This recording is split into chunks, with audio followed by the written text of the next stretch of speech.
በላያችሁ ሚረማመድ ክብራችሁን ሰውነታችሁን በመዘንጋት ጭምር ቀይ መስመራችሁን የሚያልፍ በስራ ዓለም ላይ በሙያ ሊመራችሁ ሲገባው በንግግር ላማረራችሁ ቀጥሎ ማነሳቸውን የስነ አእምሮ ክህሎቶች ብታዳብሩ ሁሉንም ነገር ሊቀይር የሚችል ነገር ይከሰታል።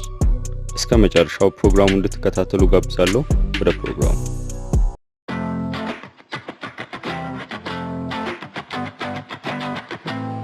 የመጀመሪያው የምንጠቀመው ተረጋጉ፣ በብስጭት አትመልሱ። አለቃችሁ እናንተን ተገቢ ባልሆነ መንገድ ሲያስተናግዳችሁ እንዲሁም አለፍ ሲል ሲጮህ የመጀመሪያው ነገር በመረጋጋት ማስመት ነው። ካልሆነ በብስጭት ለሚናገረው ንግግሮች መልስ ምንሰጥ ከሆነ እኛ ጋር ያለውን ፓወር ወይም ኃይል እናጣዋለን ማለት ነው። መረጋጋት በአግባቡ ያላስተናገዳችሁን አሰሪ ተሸናፊ ያደርገዋል። ይህ በሳይኮሎጂ ኢሞሽናል ዲታችመንት ይባላል ወይም በስሜት መነጠል። ስለዚህ የመጀመሪያው ስቴፕ መረጋጋት ወይም በብስጭት አለመመለስ፣ ይሄ የመጀመሪያው ልናደርግ የምንችለው ነገር ነው ማለት ነው። ሁለተኛው መመሳሰል ነው። ይህ ከሱ ሐሳብ ጋር አንድ ላይ መለዋወጥን የሚያመለክት አይደለም። ያ ማለት ማሽቃበጥ እንደምንለው ማለት ነው። እኛ እንደሱ አይነት መመሳሰል ሳይሆን ነገር ግን የሱን የሰውነት አኳኋንና የንግግር ሂደት ማመሳሰል ነው። ይህም ቀጥተኛና ለምሳሌ ረገጥ ያለ አድርጎ የሚናገር ከሆነ እኛም ጠበቅ ያለ ንግግርን መከተል፣ በፍጥነት የሚያወራ ሊሆን ይችላል። እኛም ያንን በመከተል እንደሱ ማድረግ። ይህ አካሄዳችን ሰብኮንሺየስሊ ወይም በድብቅ አእምሮ ውስጥ እንደተረዳችሁ ወይም አንደርስታንድ እንደተደረገ ስለሚያስብ አለቃችሁ ግልፍተኝነትን እየቀነሰው ይመጣል ማለት ነው። በነገራችን ላይ በዚህ ጉዳይ ሰውን ተጽዕኖ ስር ማስገባት የሚለው ከዚህ ቀደም የሰራሁት ቪዲዮ አለ፣ ከላይ እንደምታዩት ይመጣላችኋል። እሱን ይሄ ቪዲዮ ሲያልቅ ማየት ትችላላችሁ ማለት ነው። ስለዚህ የእነሱን አይነት አክት መከተል፣ የእነሱን የንግግር ሁኔታ ድምጸት መከተል እንደተግባባችሁ አይነት ኢንቴንሽን ስለሚፈጥር ይህ ነገር በጣም ኢሞሽናል የሆነ ቶክሲክ ቦስ ወይም አለቃ ረገብ እንዲል ያደርገዋል ማለት ነው። ስለዚህ ሁለተኛው መመሳሰል የሚለው ሐሳብ እናነሳለን። ሶስተኛው የሚነሳው ነገር ከመከራከር ይልቅ ጠይቁ። ካለቃችሁ ወይም ካሰሪያችሁ ጋር በምትነጋገሩበት ወቅት አይ ይሄ ልክ አይደለም ብለው ቀጥታ ከመጋፈጥ ይልቅ ለምሳሌ ይህን በምን መልኩ አስበህ እንዳርከው ልትነግረኝ ትችላለህ ብለን ዝርዝር ነገር በምንጠይቅበት ሰዓት ወይም ማብራሪያ ከሱ ስንፈልግ እንዴት ነገሮችን እንዳደረገው በደንብ ራሳቸውን እንዲገልጹ መንገድ እንከፍታለን ማለት ነው። ስለዚህ በዛን ሰዓት እያንዳንዱን ነገር ማብራራት ሲጀምሩ ንዴት ላይ ያሉ ወይም ቶክሲክ ቦሶች የሚባሉት በአብዛኛው በንግግራቸው ውስጥ ግድፈቶችን እየተመለከትን እንመጣለን። ራሳቸውን ሪቪል እያደረጉ ይመጣሉ ማለት ነው። በዚህ ሰዓት እኛ የምንይዘው ፖይንት ይኖራል። ስለዚህ ሶስተኛው ከመከራከር ይልቅ እነሱን ቀጥታ ከመጋፈጥ ይልቅ እየጠየቁ ሐሳባቸውን በደንብ እየበተነን ማየት አሪፉ ዘዴ ነው ማለት ነው። በአራተኛ የምናየው ሁሉንም ዶክመንት አድርጉ። ይሄ ሜተድ ደግሞ ከሳይኮሎጂ በተጨማሪ እንደ ባካፕ የሚያገለግለን ነገር ነው። ይህም እያንዳንዱን ውሳኔዎች ባለቃችሁና በእናንተ መካከል በስራችሁ ዙሪያ የሚደረጉትን ውሳኔዎች፣ ትዕዛዞች፣ አለፍ ሲልም ጸባዮች ሰንደን ማስቀመጥ ነው። ይህም ቶክሲክ የሚባሉ አለቆች በኋላ ብሌም ማድረጋቸው ስለማይቀር ወይም በሆነ ጉዳይ ተነስቶ እናንተ መውቀስ መጀመራቸው ስለማይቀር እንደ ፕሩፍ የምናስቀምጠው ነገር ነው ማለት ነው። ፔፐር ትሬል ይሉታል ፈረንጆቹ ይህንን የሳይኮሎጂካል ባካፕ ማለት ነው። ይሄ ምንድነው? የሳይኮሎጂካል በጭንቅላቱ በኩል የምንገባበት ነገር ሳይሆን እንደ ባካፕ የሚያገለግለን በስራችን ዙሪያ ዶክመንት ማድረግን እንደ አንድ አማራጭ የምንይዘው ነገር ይሆናል ማለት ነው። ዶክመንት ማድረግ። አምስተኛ ለማስደሰት አትሞክሩ፣ በስትራቴጂ ተንቀሳቀሱ ነው። መርዛማ አለቃ ወይም ቶክሲክ ቦስ በሚባሉት ዘንድ ሰዎችን ለማስደሰት መሞከር በጣም ድክመት ነው ማለት። ለማስደሰት መጣር የሆነ ሰው ለሚረዳ ሰው እንጂ እንደ ቶክሲክ ቦስ አይነት ለማይረዱ አይነት ፐርሰናሊቲ ላላቸው ሰዎች ሰውን ለማስደሰት መጣር ሞኝነት ነው፣ በእነሱ መነጽር፣ በእነሱ አንጻር ማለት ነው። ስለዚህ በሁሉም ነገር እሺ ከማለት ይልቅ ለምሳሌ ይሄን በዚህ ቀን መጨረስ እችላለሁ እንደዛ ማድረግ ከቻለን ለምሳሌ በዚህ ቀን ጨርሰው ሲባል እሺ ከማለት ይልቅ ለቶክሲክ ቦሶች የሚሰራ ነው ባይዘው ይሄ በዚህ ቀን ለማድረግ አስቤያለሁ ይሄ እንዴት ነው ይመቻል ብለን ስትራቴጂክ በሆነ ዳይሬክት እንደዚህ አይነት ጥያቄዎች በመጠየቅ ጊዜ አሁን ይህ አጠያየቅ መተማመንን እንዲሁም በእኛና በእነሱ መካከል የሆነ ባውንደሪ እንዲኖር ያደርጋል ማለት ነው። የሆነ ታይም ላይን እንዲኖር ያደርጋል። ስለዚህ ይሄ ከጭቅጭቅ ከንትርክ እንዲሁም የበላይነት ሆኖ እነሱ በጣም እናንተን ለማልቀቅ ለሚሞክር ቶክሲክ ቦስ አይነቱ አመቺ የሆነ ስትራቴጂ ነው ማለት ነው። በአምስተኛ ያነሳ ነው ለማስደሰት አትሞክሩ፣ በስትራቴጂ ተንቀሳቀሱ የሚለው ሐሳብ ማለት ነው። በስድስተኛ የምናነሳው ግሬይ ሮክ ቴክኒክን ተጠቀሙ ነው። አንዳንድ አለቃ ድራማ፣ ጸብ መፍጠር የሚመቸው በዛም ያደጋል። ስለዚህ ግሬይ ሮክ ወይም ቋጥኝ ማለት ነው፣ በእኛ ግሬይ ቋጥኝ የሚለውን ትርጉም ይይዛል። መሆን ያዋጣል፣ ቋጥኝ መሆን ያዋጣል። ይህም መጀመሪያ ካነሳ ነው ሐሳብ ጋር የሚገናኝ ነገር አለው። ምንድነው? ዶንት ሪያክት ነው። ስሜት ውስጥ አትግቡ። ኒውትራል ሆናችሁ ደባሪ ፊት በማሳየት አትመልሱላቸው። ይህም በጊዜ ሂደት ሐሳቡን እየገዛችሁት ወይም ኢንተርቴን እያደረጋችሁት እንዳልሆነ ይረዳሉ። ሁሌ የሚያነሱት ሐሳብ፣ ሁሌ የሚያነሱት ጭቅጭቅ፣ እናንተ ላይ ፖይንት አውት አድርገው የሚያነሱት ሐሳቦች እናንተ ኢንተርቴን እንዳላደረጋችሁት ስለሚረዱ ያቆሙታል ማለት ነው ያንን ነገር። ስለዚህ በስድስተኛ ግሬይ ሮክ ቴክኒክ ሆኑ፣ ተጠቀሙ፣ ቋጥኝ ሁኑ ለቶክሲክ ቦሶቻችሁ ማለት ነው። ሰባተኛ በህዝብ ፊት አመስግኗቸው፣ በግል ግን ፈትኗቸው የሚለውን ሐሳብ እናገኛለን። ይሄ ዘዴ በህዝብ ፊት ኢጓቸውን ጠብቁላቸው። በህዝብ ፊት ማዋረድ ወይም ስለነሱ አይሆኑ ነገር ማድረግ ተገቢ አይሆንም።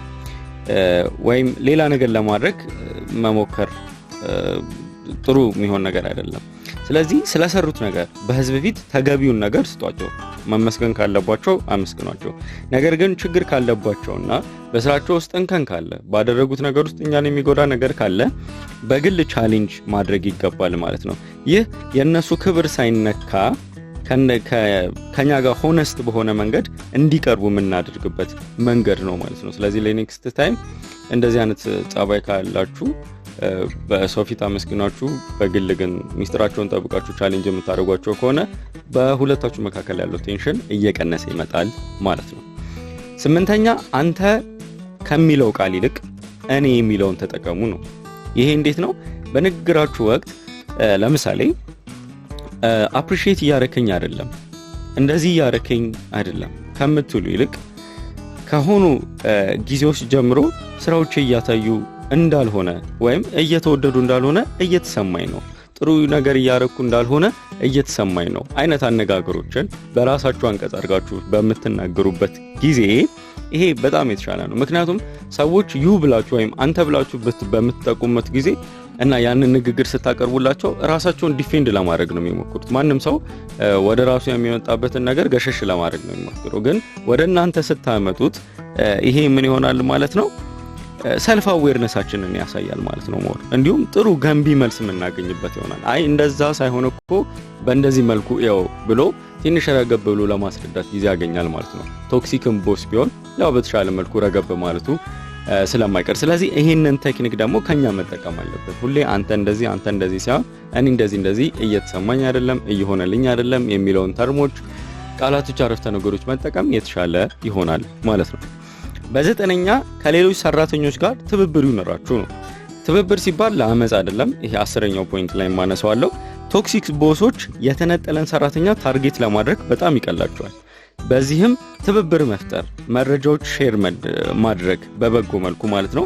በብዙ ይሄ ማህበራዊ ሊሆን ይችላል መተሳሰርና አንድ ላይ መቆም አለቅየው ላይ ፕሬሸር ይፈጥራል። ያ ማለት የተነጠለን ሰው አታክ ማድረግ በጣም ሲምፕል ነው፣ ግን ዩናይትድ ሆነን ስንቆም፣ አንድ ላይ ሆነን ስንቆም አታክ ማድረግ በጣም ይከብዳል ማለት ነው። ሶ ፕሬሸር ይፈጠርበታል። ስለዚህ እንደዚህ አይነት ፍሬንድሊ ኢንቫይሮንመንት መፍጠር ምንሰራባት ቦታ ውስጥም የተሻለ ይሆናል ማለት ነው። ሌላ ሰራተኛ ወይም ሌላ ኮሊጎቻችን ለኛ ዲፌንድ ማድረግ ይችላሉ ማለት ነው፣ ኢቭን ኢፍ አታክ እንኳን ለማድረግ ቢሞክር። ስለዚህ 9ኛው ከሌሎች ሰራተኞች ጋር ትብብር ይኑረን የሚለው ሐሳብ ነው ማለት ነው።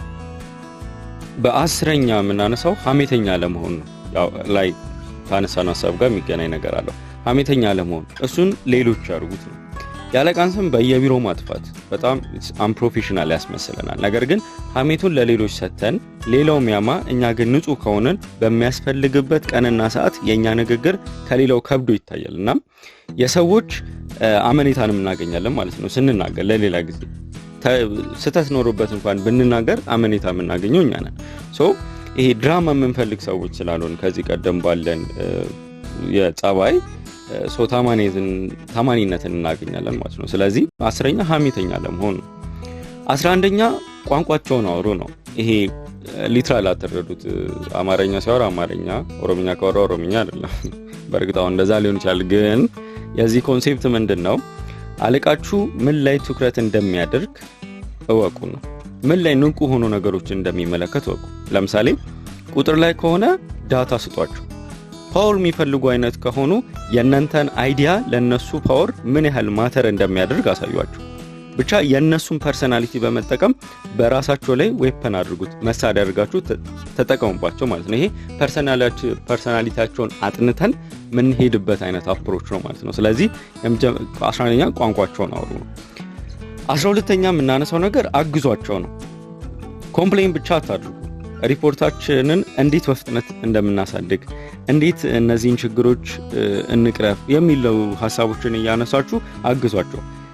ይሄንን ነገር ስታወሩ የዛኔ በእነሱ ቲም እንደሆናችሁ ስለሚረዱ እናንተም ማድመጥ፣ ክብር መስጠት እንዲሁም ነገሮች ላይ ማሳተፍ ይጀምራሉ ማለት ነው።